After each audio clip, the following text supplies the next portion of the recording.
everyone and welcome back po sa aking YouTube channel. Nako, excited akong i-share to sa inyo itong loan application na to kasi dito wala nang pero-pero kasi na-approve ako dito at totoo talaga guys. Kasi nagulat ako na may dumating na pera sa aking GCash account. So binalikan ko ulit yung mga in-applyan ko ngayong araw at yun nga, itong vlog natin ngayon is about kay Pera Apo na na-approve ako dito guys. Kaya kung ikaw ay naghahanap dyan na mauutangan online, ako tamang-tama ka ng channel na pasukan kasi dito magre-review na naman tayo ng panibagong loan application. Pero bago ko sabihin kung magkano ba yung pinaloan sa akin nitong si Pera Apo, nako, kung hindi ka pa po nakasubscribe sa aking YouTube channel, i-click mo na yung subscribe button, i-like mo yung video na to at mag-iwan ka ng comment dyan sa comment section. Dahil mamimigay po ako ng GCash giveaway. So weekly po yung ating pamimigay, no? And namimili tayo ng ating 5 lucky winners and sa video na to kukuha ko ng isa. And lagi po kayong mag-abang ng ating new vlog kasi sa last Monday of the month, meron tayong pasabog which is pang malakasang cellphone giveaway para ngayong December. Kaya ano pang inaantay mo? Nako, mag-subscribe ka na, i-like mo yung video na to at mag-iwan ka na ng comment dyan sa comment section. And kung interesado ka nga na mangutang online dahil yun naman talaga yung pinuntaw mo dito, and ito nga, i-share ko tong loan application na to na nagpa-approve sa akin. So wala tong halong biro ha, basta talagang na-approve ako at hindi ko akalain at hindi ko rin talaga inaasahan na ma-approve ako. Diba ngayon, puro rejected na. Once na nag-apply ka sa mga bagong loan application, lagi ako nare-reject. Pero itong loan application na to, nako, na-approve po talaga ako. So if you're interested sa video na to, so keep on watching.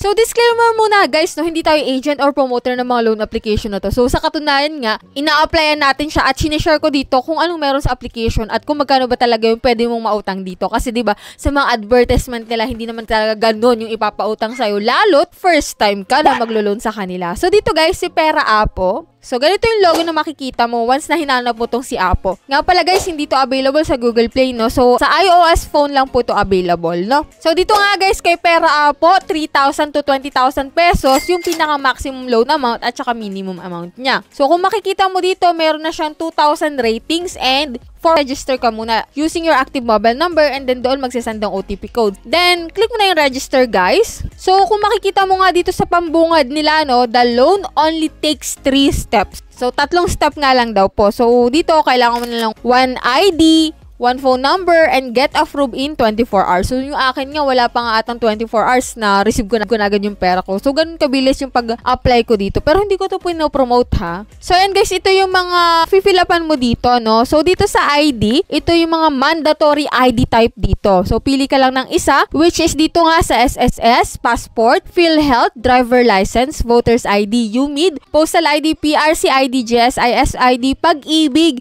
UMID with chip, and national ID. So, pili ka lang po dyan ng ANSA and then click mo yung next, guys.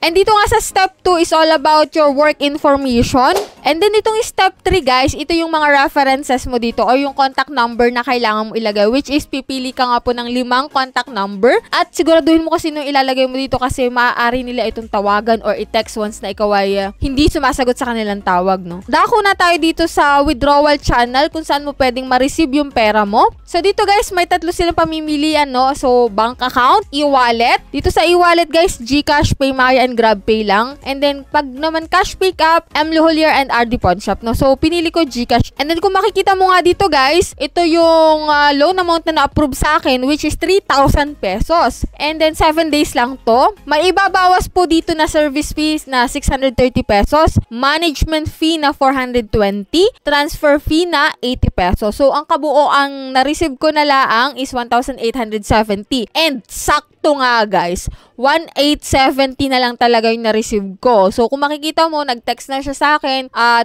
kinonfirm ko na din sa aking GCash account na mayroon ako na-receive na 1,870. Once na na-submit mo na tong application mo dito guys kay Pera Apo, wala na itong cancellation guys. It's either maa-approve ka, papasok na agad yung pera sa GCash account mo, or it's either rejected ka, no? Dalawa lang naman yan, no? Kaya, pag-isipan mo mabuti kung mag-a-apply ka pa rin dito kay Pera Apo after ko sabihin sa iyo kung magkano magkano yung approve sa akin na loan amount. Pero depende pa rin to guys, no? Maaaring mas mataas dito sa 3,000 yung ma-approve sa'yo or mas mababa. So, ganun lang yun, no? So, nasa sa inyo lang desisyon. Isipin nyo na makailang ulit kung kailangan nyo ba ng pera. Kasi dito hindi biro yung halos, ang laki-laki ng interest na ibinawas, no? Yung biruin mo 640, tapos 420 na management fee. So, talagang nakakapanghinayang. So, yan lang yung vlog natin kay Pera Apo. Approve nga, pero ang laki-laki nung ibinawas. So, kayo na lang talaga yung mag-isip. So, sa mga nakapag-loan na dyan kay Pera Apo, i-comment nyo din dyan at i-share nyo yung experience nyo dito sa pag-loan dito para magkaroon din ng idea yung mga bago palang maglo-loan, no? So, yan lang yung vlog natin. So, sa mga hindi pa po dyan nakasubscribe sa aking YouTube channel, kindly click the subscribe button at hit mo na rin po yung notification bell para updated ka sa mga ganitong utangan serye, lalong-lalo na sa mga bagong loan application na naglalabasan ngayon. So, see you on my next vlog, guys. Bye-bye na muna.